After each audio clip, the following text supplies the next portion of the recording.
susunod na programa ay rated PG. Ito ay nangangailangan ng patnubay at gabay ng magulang para sa mga batang manonood. Pwede bang pagalitan mo ko, JV? Sige na naman. Hindi mo ba kaya? Ayaw mo lang kasing umalis. Pero wag naman yan ang gamitin mong dahilan. Ang ganda mo pag nakangiti. Tandaan mo lang to, ha? Kahit anong problemang dumating sa'yo, kahit gaano pa kalaki yun, basta, ngumiti ka lang. Hello? Sir JV? Nandiyan ka pa ba? Anong nangyari sa'yo? Sir JV? 我跟你讲嘟嘟嘟一百，我被你围嘟嘟嘟嘟上最爱，我要你目嘟嘟嘟嘟到真爱。哇哦哇哦，不按牌理出牌，不按牌理出牌，不按牌理出牌。哇哦哇哦。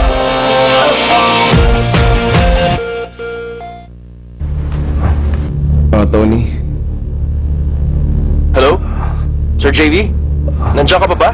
Anong nangyari sa'yo? Sir JV? JV! JV! Ayos ka lang, JV! JV! Nurse, tulong! Nawalan siya ng malay! Bilisan niyo, please! JV! Hello? Si Audrey to! Hinamatay si JV! Ay, ano ka ba naman, Karen? Ma'am Karen, kami na dyan. Buti pa magpahinga ka na Hindi, lang. ako na lang. Hindi na, kami na lang. Nakita mo na ba ang sarili mo sa salamin? Makikilala mo pa ba ang sarili mo? Wala akong pakialam. Hindi yun mahalaga. Basta paggising ko sa umaga, ang unang sumasagi sa isip ko si Samantha. Kasunod naman si JV. Tapos, wala na. Wala na akong lakas para isipin ng ibang bagay, lalo ang sarili ko. Excuse me. Hello? Mrs. Song, alam ko nasa trabaho pa po kayo. Pero nag-aalala na ako, kaya kinontak ko kayo kagad. Bakit? Ano nangyari? Nawalan daw ng malay si Sir JV. Hindi ko pa alam ang dahilan, pero tinawag na ni Audrey yung mga nurse at doktor. Mag-isa lang ako dito sa office, kaya hindi pa ako makapunta doon. Pupunta na ako agad doon.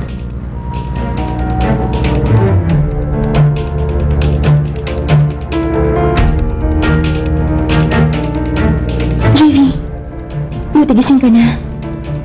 Ano nangyari sa akin? Sabi niya na over-fatigue, tsaka kulang sa nutrition, kaya hinimatay ka. Pero teka, pinaghahanda ka ni Karen ng food, diba? Tsaka nire-remind ka rin niya kumain. I don't understand kung bakit ka nagkaganyan. Pwede ba, JV? Magsabi ka nga sa akin. May sakit ka ba? Masama bang pakiramdam mo? Kinabahan ako sa'yo, alam mo ba? Okay lang ako. Don't worry. You won't tell me? Tatawagan ko si Karen. Audrey!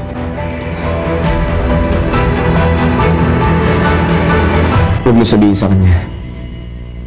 Ayoko malaman ni Karen. Ano ka ba? Bakit ayaw mo malaman ni Karen? Nababaliw ka na ba, JV? Siguro tama ang sinabi mo. May sakit ako. May sakit ka? May masakit ba sa'yo? Yung puso ko. Ilang araw na. Pero hindi pa nagigising si Mama.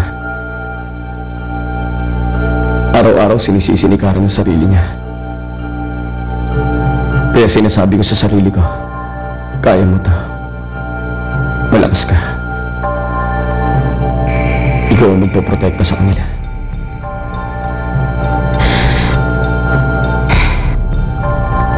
Alam ko yun.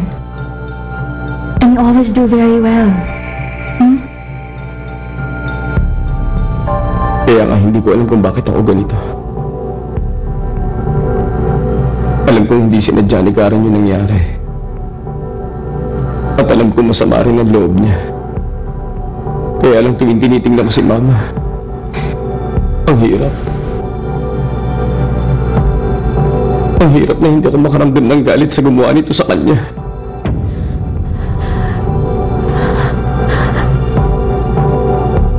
Hindi ko nga magawang kainin yung pagkain hinanda niya para sa akin. Sa nanikilis ko ngayon, ako pa rin ba ang tama magprotekta sa kanya? Sa palagay ko, hindi mo na dapat iniisip to. Pag nagising na si Samantha, magiging okay na lahat.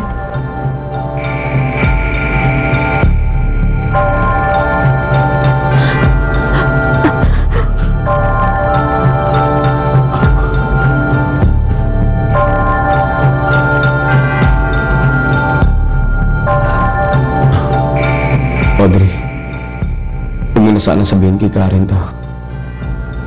Ayoko lalo siya masaktan dahil sa akin. Of course.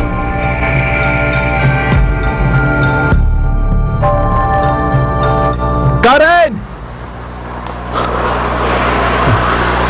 Nasaan ka?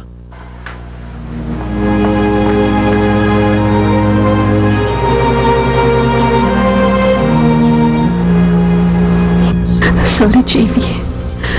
Hindi mo na ako kailangang alalahanin. Kaya lang tuwing tinitingnan ko si Mama, ang hirap. Ang hirap na hindi ako makaramdam ng galit sa gumawa nito sa kanya. Ano nang gagawin ko ngayon? Mag-impake ka na ng mga gamit mo. Tapos puntahan mo yung address. Nandun ang bagong aampon sa'yo. Dahil kami dito, hindi ka na namin kayang pakisamahan. At kapag hindi mo binagong ugali mong yan, kahit kailan, walang magmamahal sa'yo. Siguro kung hindi ako mga agaw ng bagay na hindi sa akin, wala na ako masasaktan ibang tao.